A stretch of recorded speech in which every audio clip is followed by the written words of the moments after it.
یزید کے حامیوں کی طرف سے یزید کے مغفور اور اس کے جنتی ہونے پر سب سے جو مضبوط دلیل دی جاتی ہے وہ صحیح بخاری کی ایک حدیث ہے جس کو امام بخاری نے بخاری کے مختلف مقامات پر مفصلاً و مجملاً ذکر کیا ہے، اور ایک اس کا مقام ہے جس کا 2789 نمبر اور مختلف مقامات سے حدیث ہے۔ حدیث آپ کے سامنے جو چل رہی ہے اس کا نمبر 2924 ہے، اور اس حدیث میں حضرت حرام بنت ملحان رضی اللہ تعالی عنہا اس کی راوی ہیں۔ نبی پاک صلی اللہ علیہ وسلم ان کے کاشانہ مبارک ان کے گھر میں قدم رنجہ فرماتے تھے، اور ایک دن ایسا ہوا کہ نبی پاک صلی اللہ علیہ وسلم، لمبا واقعہ میں شارٹ کٹ عرض کروں گا کہ نبی پاک صلی اللہ علیہ وسلم نے ان سے فرمایا اول جیش من امتی یغزون البحر قد اوجبوا، کہ میری امت کا وہ گروہ کہ جو سب سے پہلے دریائی سفر کر کے جہاد کرے گا انہوں نے اپنے اوپر جنت واجب کر لی۔ حضرت حرام رضی اللہ تعالیٰ عنہ عرض گزار ہوئی، حضور میں انا فیہم، میں ان میں سے ہوں۔ فرمایا انت فیہم، ہاں تم ان میں سے ہو۔ پھر نبی پاک صلی اللہ علیہ وسلم نے پھر ارشاد فرمایا اول جیش من امتی یغزون مدینۃ قیصر مغفور لہم، کہ سب سے پہلا گروہ جو میری امت کا قیصر کے شہر کی طرف جہاد کرے گا وہ بخش دیا گیا۔ فقلت انا فیہم یا رسول اللہ، میں نے عرض کی یا رسول اللہ میں ان میں سے ہوں۔ فرمایا لا، نہیں۔ اور ایک حدیث میں انت من الاولین، تو پہلی میں سے ہے، یعنی پہلے گروہ میں سے جو کہ دریائی سفر کر کے جہاد کرنے جائے گا۔ ایک ہے مطلقاً دریائی سفر اور دوسرا ہے دریائی سفر کر کے مدینہ قیصر پر حملہ کرنا، یہ دو مختلف سفر ہیں۔ اب سوال یہ پیدا ہوتا ہے اس حدیث کا مصداق کیا ہے؟ یزید کے حامی کہتے ہیں کہ اس حدیث کا مصداق یزید ہے، کیونکہ یزید وہ پہلا شخص ہے جس نے 52 سنہ ہجری میں یا 49 سنہ ہجری میں یہ مدینہ قیصر کی طرف یعنی قسطنطنیہ کی طرف سفر کیا اور اس سے لڑائی کی، اس شہر میں لڑائی ہوئی۔ اب ہم سب سے پہلے اس کا پہلا مصداق سمجھتے ہیں۔ سب سے پہلی بات تو یہ ہے کہ حضرت حرام بنت ملحان کب فوت ہوئیں، کب شہادت ہوئی؟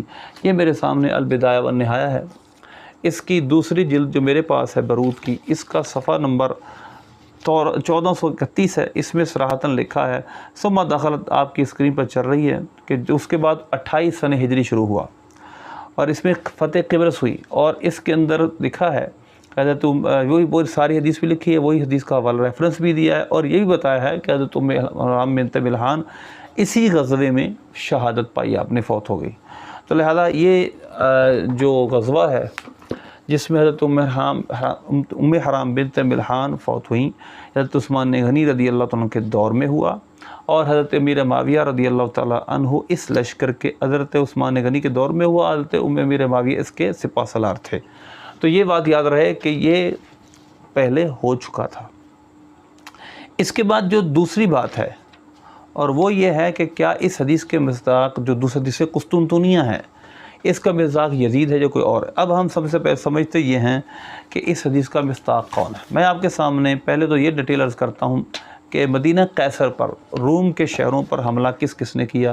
اب یہاں پر قسطنطنیہ کا ذکر نہیں، قسطنطنیہ کا جس حدیث میں صراحتاً ذکر ہے وہ ابو داؤد شریف میں اور کتابوں میں جس کا ذکر ہے وہ فتح قسطنطنیہ کے بارے میں، اور یہ آپ کو پتہ ہے کہ جتنے بھی حملے ہوئے ان میں پہلی صدی میں فتح قسطنطنیہ نہیں ہوا، بلکہ یہ 8ویں صدی کے بعد سلطان فاتح اول نے اس کو فتح کیا تھا۔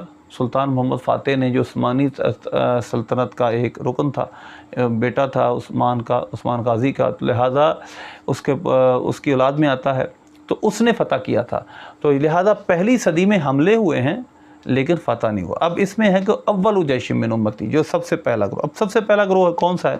میرے سامنے البدایہ والنہایہ اور بھی کتابیں ہیں، لیکن میں آپ کے سامنے ایک کتاب صورتاً پیش کر رہا ہوں، اس کے اوپر نشانات لگے ہوئے ہیں جس سنہ ہجری میں یہ ہوا۔ سب سے پہلا حملہ قسطنطنیہ پہ کب ہوا؟ بدایہ والنہایہ میرے سامنے، اس کی عبارت آپ کے سامنے چل جائے گی۔ ثم دخلت سنۃ سنتین و ثلاثین، 32 سنہ ہجری آیا۔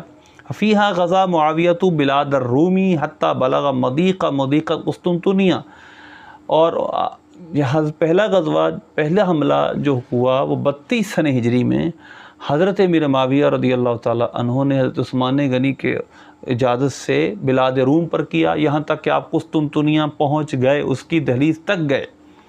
تو لہذا یہاں آپ کی زوجہ عاتقہ بھی آپ کے ساتھ ہی، تو پتہ چلا کہ جو حرام بنت ملحان والی حدیث ہے وہ 28 سنہ ہجری کی ہے اور 32 سنہ ہجری میں پہلا حملہ ہو گیا۔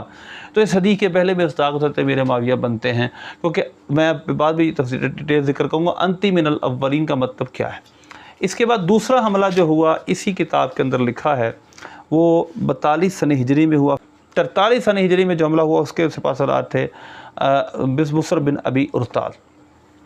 اس کے بعد جو اگلا حملہ ہوا بلاد روم پر، یعنی جو قسطنطنیہ اور روم کے بعد سلطنتوں پر، وہ سن 47 سنہ ہجری، یہ البدایہ والنہایہ میں ہی ہے۔ ثم دخل سنۃ 47 پھر 43 سنہ ہجری داخل ہوا۔ فیہا شت المسلمون بلاد روم، پھر مسلمانوں نے بلاد روم پر یعنی قیصر کے شہروں پر حملہ کیا۔ اس کے بعد اگلا حملہ کب ہوا؟ اس کے بعد اگلا حملہ ثم دخل سنۃ 49 پھر 49 سنہ ہجری داخل ہوا۔ فیہا غزا یزید بن معاویہ بلاد الروم حتی بلغ قسطنطنیہ، یہاں تک کہ پھر یزید بن معاویہ 49 سنہ ہجری میں اس کی سربراہی میں یہ لشکر گیا اور قسطنطنیہ تک پہنچا۔ اس کے بعد اگلے حملوں کا بھی ذکر اس کتاب میں موجود ہے، جس ڈیٹیل آپ کے سامنے آ جائے گی۔ تو یہ کافی دفعہ قسطنطنیہ پہ حملہ ہوا۔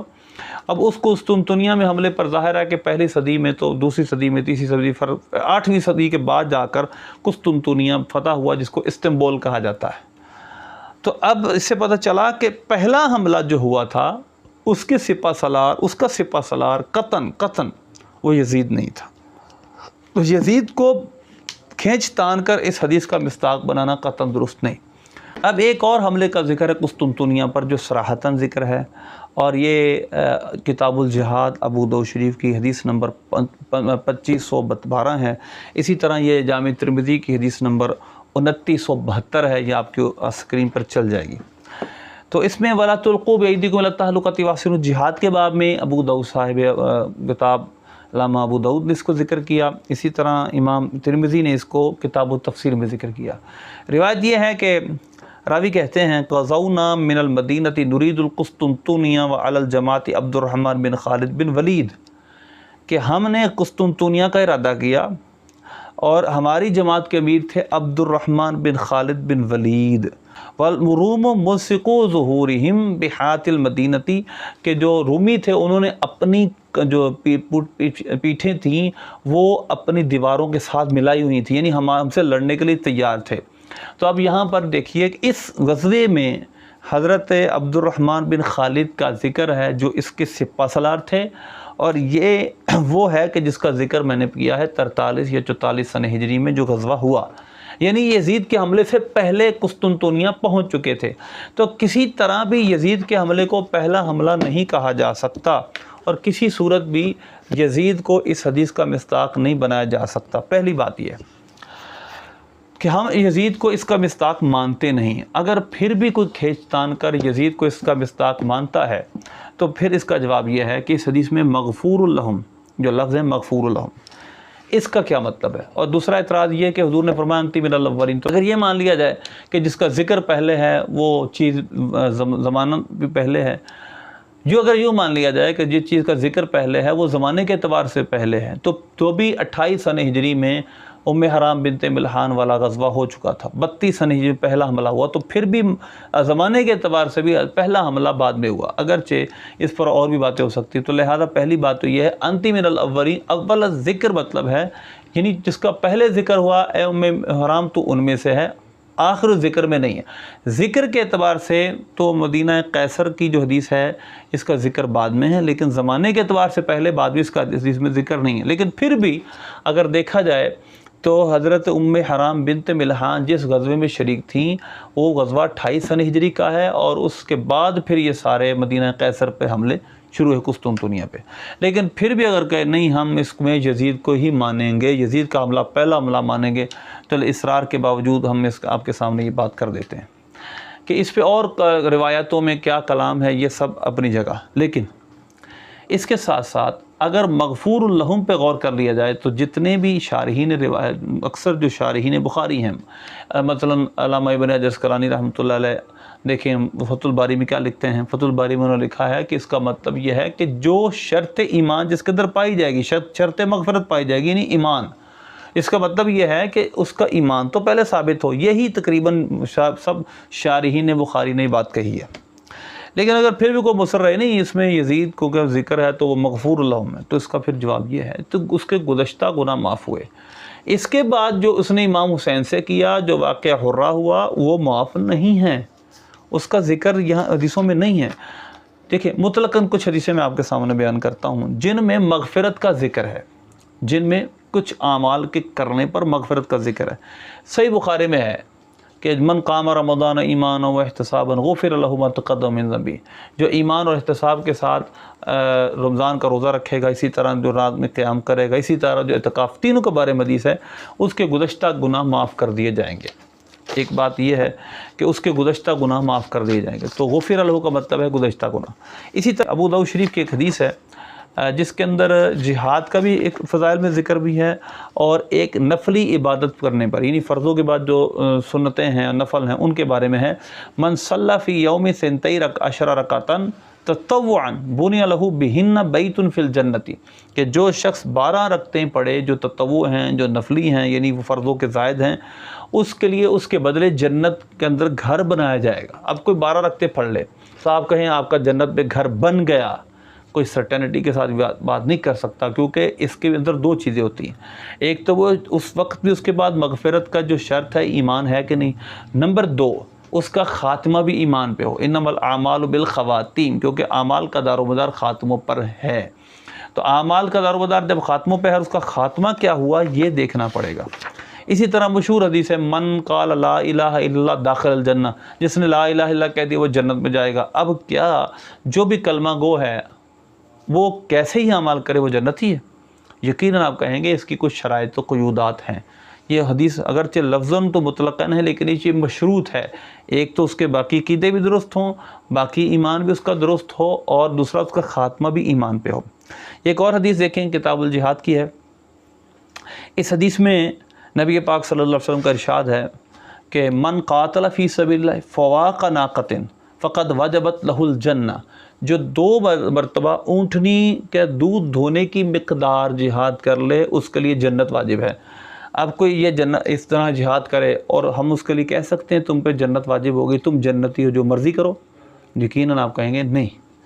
اب اس کا پہلی شرط کیا ہے؟ وہ ایماندار ہو، اس وقت بھی جب عمل کرے اور اس کا خاتمہ بھی ایمان پہ ہو، اس کے گزشتہ گناہ بخشے، جن حدیثوں میں یہ ہے وہ بخشا گیا، اس کا مطلب گزشتہ گناہ بخش دیے گئے، جس طرح کہ میں نے آپ کے سامنے حدیثیں پڑھی ہیں رمضان کے بارے میں، اعتکاف کے بارے میں۔ اسی طرح مغفور لہم جو اس حدیث میں آیا ہے اس کا مطلب یہ ہے کہ اس کے گزشتہ گناہ معاف ہو گئے، آگے جو اس نے کیا ہے وہ معاف نہیں ہوا۔ یہ اس بات جو میں نے آپ کے سامنے کی، اس سے پتہ چلا کہ جس طرح حدیثوں میں جس طرح اس حدیث میں ہے کہ جو اتنا جہاد کر لے وجبت لہ الجنہ، اس کے لیے جنت واجب ہو گئی، تو آیا بعد میں جو مرضی کفر بکتا رہے، جو مرضی کرتا رہے، معاف ہے؟ یقیناً آپ کہیں گے نہیں، کہ جب اس کا خاتمہ بھی مان و عافیت پہ ہو تو پھر بات ہے۔ تو لہٰذا یہی سمجھنے والی بات ہے، یزید نے جو گزشتہ کیا، جس طرح حج سے گزشتہ گناہ معاف ہو جاتے ہیں، ہاں آئندہ جو گناہ کرے گا وہ شامل ہوں گے، اس کی ایک الگ بحث ہے، اس کے لیے ایک الگ سزائیں ہیں، اس کا ایک الگ چیپٹر ہے۔ ہاں جن کے لیے خصوص حاصل ہے، جن کو سیدنا عثمان غنی رضی اللہ تعالیٰ عنہ، اصحاب بدر، جن کے بارے میں یہ ہے کہ وہ جو چاہیں کریں، وہ اس سے مستثنا ہے، وہ واقعی ان کے لیے یہ ہے کہ وہ بخشے گئے، وہ جو چاہیں کریں ان کی بخشش ہے۔ لیکن بعد والوں کے لیے جن کے لیے اعمال کرنے پر بشارت جنت ہے، وہ مشروط ہے اس وقت کے لیے، یا مغفرت کی اگر بشارت دی گئی ہے تو وہ گزشتہ گناہوں کی ہے، اور اس بشرط خاتمہ، شرط خاتمہ ہے کہ اگر ان کا ایمان پر خاتمہ ہوتا ہے تو پھر وہ اس مغفرت کے حقدار ہوں گے۔ تو لہٰذا اس وجہ سے جو یزید ہے اس سے بڑے بڑے کام اس کے بعد صادر ہوئے۔ اگر یہ مان لیا جائے کہ اس غزوے میں پہلا شریک، پہلا غزوہ کرنے والا، پہلا قسطنطنیہ پہ حملہ کرنے والا یزید تھا، اگر یہ مان لیا جائے تو، یعنی سپوز کریں کہ مان لیں، لیکن یہ ہے نہیں ایسا۔ بلاد روم کی طرف، مدینہ قیصر کی طرف قسطنطنیہ کے لفظ موجود ہے حدیثوں میں اور تاریخ کی کتابوں میں، اس میں پہلے سے صحابہ نے حملہ کر دیا تھا۔ تو لہذا اگر کوئی پھر بھی مصر ہے تو اس کا جواب یہ ہے کہ مغفور اللہم، اس کے گزشتہ گناہ بخشے گئے، آئندہ نہیں، آئندہ وہ گناہ کرے گا تو اس کی پکڑ ہوگی۔ تو لہذا اس نے اس کے بعد بڑے بڑے گناہ کیے، واقعہ حرہ، اس کے بعد جو یعنی واقعہ کربلا کا وہ ذمہ دار ہیں، اس کے بعد اگر کوئی ذمہ دار نہ مانے تو پھر واقعہ حرہ کا ذمہ دار تو یقیناً ہے، اور اس کے بعد جو مکہ شریف میں اس کا ذمہ دار تو یقیناً ہے کہ اس نے لشکر بھیجا مدینہ کی طرف۔ تو لہذا ان حدیثوں کا مطلب لے کر یزید کو صحیح ثابت کرنا قطعاً درست نہیں ہے۔ اللہ سے دعا ہے اللہ ہمیں بد مذہبوں سے بچائے، بد عقیدگیوں سے بچائے، عقیدہ اہل سنت پہ استقامت دے، آمین۔